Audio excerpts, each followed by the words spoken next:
रावत साहब, आपसे बात शुरू करता हूं। एक विचित्र किस्म का युद्ध उत्तर प्रदेश की जमीन पर आरंभ हो चुका है।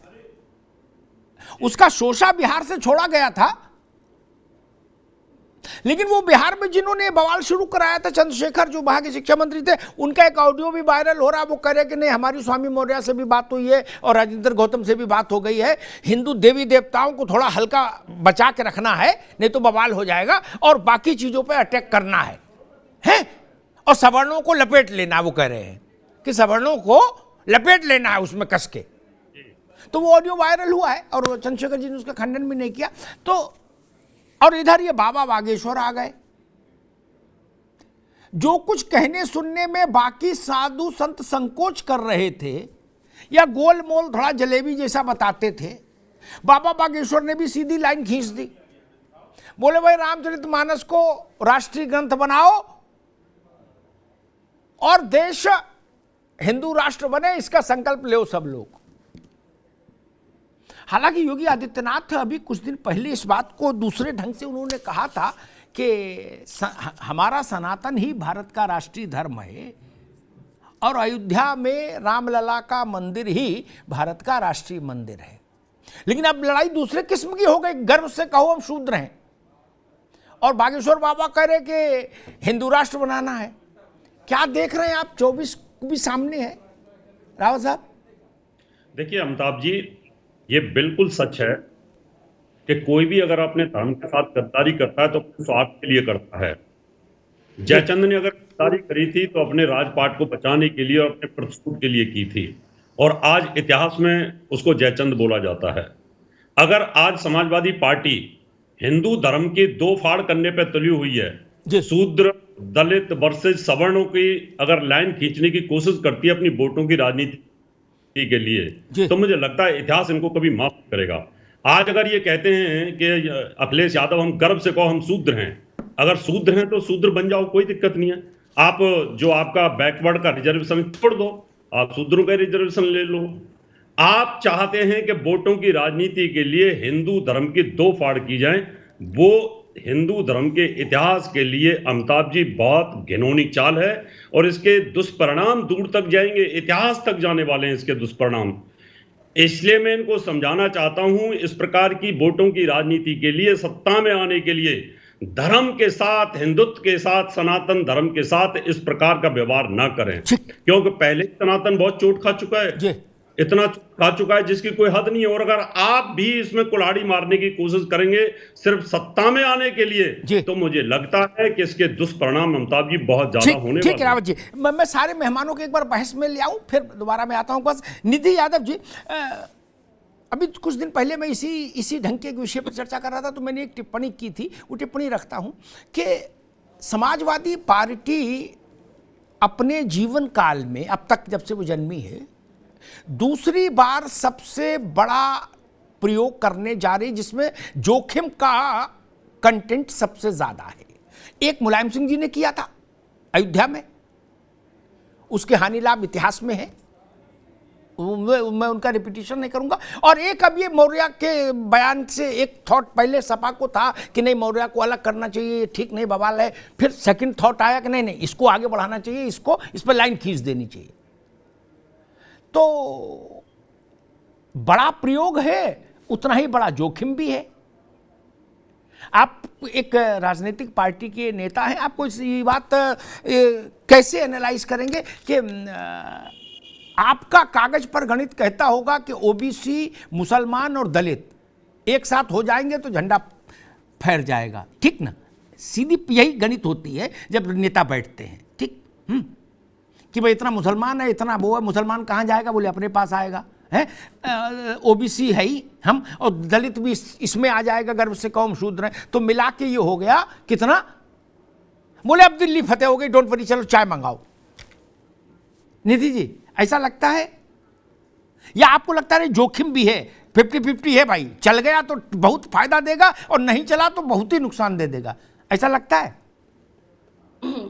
अमिताभ जी, सबसे पहले तो मैं बोलना चाहूंगी कि आप बड़ी आसानी से जो ये प्रयोगशाला जो आपने अपने मस्तिष्क में बनाई है, और जब प्रयोग आप अपने मन से थोप रहे हैं कि किसी पार्टी ने प्रयोग किया है, तो मैं आपको सर्वप्रथम यहाँ पे सभी प्रवक्ताओं को बड़े आदर के साथ ही बताना चाहती हूँ कि हमारा जो देश है, भारत देश है, वो एक पंथ निरपेक्ष देश है। क्या इस बात से हर कोई सहमत है यहाँ पे? मैं पूछना चाहती हूँ, अगर हाँ है तो आप सहमति में सर हिला सकते हैं, नहीं है तो खैर हमें भाजपा की मानसिकता पता है, आरएसएस की मानसिकता पता है बहुत अच्छे से, और खासकर मीडिया चैनल भी कहीं ना कहीं बायस्ड रूप से वो ओपिनियन रखते हैं। आपने कितनी आसानी से समाजवादी पार्टी की पार्टी लाइन अपने से तय करके लोगों के बीच में रख दी। हमसे तो आपने बाद में प्रश्न किया।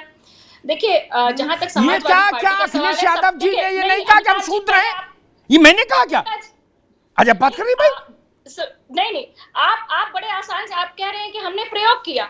देखिए, समाजवादी पार्टी ने हमेशा संविधान को मानने वाली पार्टी है, और अगर संविधान में लिखा है कि हमारा देश एक पंथ निरपेक्ष देश है, हमारा देश एक लोकतांत्रिक देश है, हमारा देश हर किसी को आस्था, पूजन, विश्वास की स्वतंत्रता देता है, हमारा देश, हमारा संविधान किसी पे किसी भी प्रकार की कोई भी थोप नहीं लगा सकता है कि आप किस तरह की पूजन करें, आप किस पे विश्वास रखें, किस पे आस्था रखें। तो हम तो संविधान को मान बिल्कुल, संविधान का ही चल रहा है।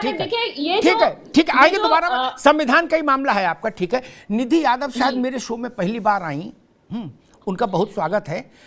मैं उनको एक बात बता दूं, और पत्रकार, कथाकार, चित्रकार, एंकर दूसरे होंगे, मेरे जैसे मैं नहीं वो हूं।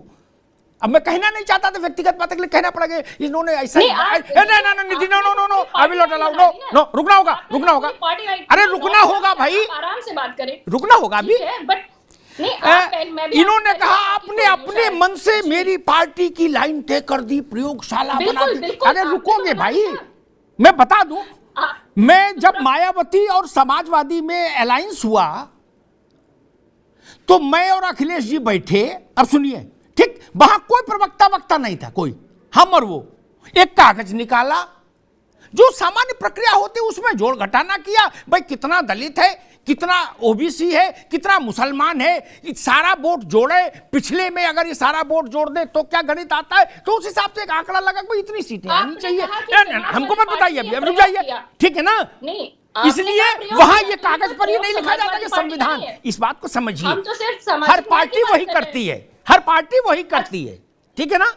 जाति का गणित सब जोड़ते हैं, इसमें कौन सी बड़ी बात है? एक छोटा सा प्रश्न करूं, कुछ नहीं, अभी नहीं, समाज का गणित जोड़ता है क्या कोई? ठीक है, मुफ्ती मुझे ये बताएं, एक मिनट, जो चित्रंजन जी, आप गंवार को परिभाषित करें। अरे रुकिए भाई, चित्रंजन जी, चंद्रशेखर जी कह रहे हैं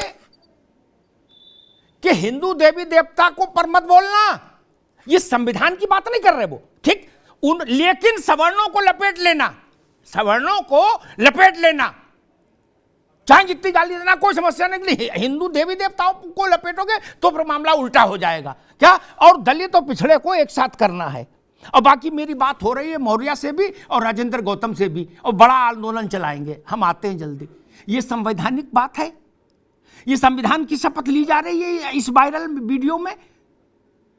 कैसा काम करते हो और कैसा ज्ञान देते हो यार सब लोग। नहीं अमिताभ जी, कुछ तो ईमानदारी रखो सब लोग, सीधे बोलो ना कि हम इस खेल में हैं, क्या दिक्कत है बोलने में?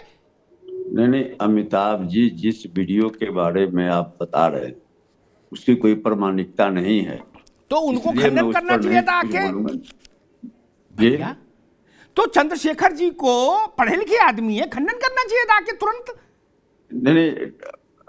नहीं, जिसकी चर्चा हो रही है, मैं उसकी प्रामाणिकता, अरे आप नहीं कर सकते, मैं तो चंद्रशेखर जी की कह रहा हूं भैया मेरे, कि चंद्रशेखर जी को खंडन करना चाहिए था कि अब सवाल है कि अब ऐसे अब मुद्दे, सीधा सवाल है जी कि जो है सो आज बहुत से लोग हिंदू धर्म के ठेकेदार बन गए जी। क्या हिंदू धर्म आज पैदा हुआ है? सदियों से यह सनातन धर्म की परंपरा चली आ रही है, लेकिन कभी पहले नहीं सुना कि हाँ साहब इतने दिनों से चली आ रही है जो धर्म, आज उसके लंबरदार लोग आ गए हैं जो धर्म के ठेकेदारी करते हैं। बलात्कार के केस में जिनको जो है आजीवन कारावास की सजा मिलती है, ऐसे जो फ्रॉडिज्म करके और संत का चोला धारण करके ठगने का काम करते हैं और हिंदू धर्म का लंबरदार बनते हैं। आज सबसे ज्यादा खतरा अगर हिंदू धर्म को है तो ऐसे नकाबपोश तथा कथित अपने को धर्माचार्य कहने वालों से? सीधा सवाल। अब यह जो है सो फतवा जारी कर रहे हैं। नहीं चित्रंजन जी, मैंने ये पूछा जो चंद्रशेखर जी बोले हैं, अब क्या पता, मेरा सवाल तो सुन लो भाई। चंद्रशेखर जो बोले हैं वो संवैधानिक बात बोल रहे हैं क्या, ये मैं जानना चाह रहा था बस अभी तो फिलहाल। नहीं अमिताभ जी, जी चंद्रशेखर जी ने जी रामचरितमानस की अरे नहीं, मेरा सवाल ही स्वाब में, मैं दोबारा सवाल करूं? रामचरितमानस में तो मैंने बात ही नहीं की। मैंने कहा उनका एक ऑडियो वायरल हो रहा है देश भर में, ठीक, जिसमें वो ये बोल रहे हैं, मैं उस पर उत्तर मांग रहा हूं। आप बता रहे रामचरितमानस में बहस में कर चुका नहीं मैंने कहा ना, दोबारा थोड़ी करूंगा ना आप तो चंद्रशेखर जी के कथन पर बहस है मित्र। नहीं मैंने कहा कि उस वीडियो की कोई प्रामाणिकता नहीं है, पहली बात। तो प्रामाणिकता कैसे आएगी? नहीं अगर कोई यह कहता है, कि हाँ साहब जो सदियों से उपेक्षित हैं, जो नहीं ऐसा नहीं कह रहे वीडियो ना अभी रुकना होगा। चित्रंजन को रोकिए अभी, मैं मैथिल साहब के पास चलूंगा ना गलत बात है। ऐसा वीडियो में कुछ नहीं कह रहे, सदियों से उपेक्षित हैं, 5000 साल से, ऐसा मतलब कुछ नहीं बोल रहे। वो जो बोल रहे हैं वो मैंने बता दिया कि हिंदू देवी देवताओं को मत लपेटना, उसमें बवाल हो जाएगा, ठीक। सवर्णों को भरपेट गाली दो, कोई दिक्कत नहीं। मेरी बात हो गई मौर्य से भी, राजेंद्र गौतम से भी आते हैं और लंबा करेंगे इसका काम का आंदोलन का, ये बोल रहे हैं। कहीं ऐसा नहीं बोल रहे कि हजारों साल से वंचित, पीड़ित, समाजवादी, साम्यवादी, लोकतंत्रवादी, संविधानवादी, बाबा साहब अंबेडकर, नथिंग, उसमें कुछ नहीं मित्र, है ना। असली मामला इतना है, इस बात को समझो गगन साहब, समझो। इसको कहां तक लपेटोगे? लपेट नहीं पाओगे।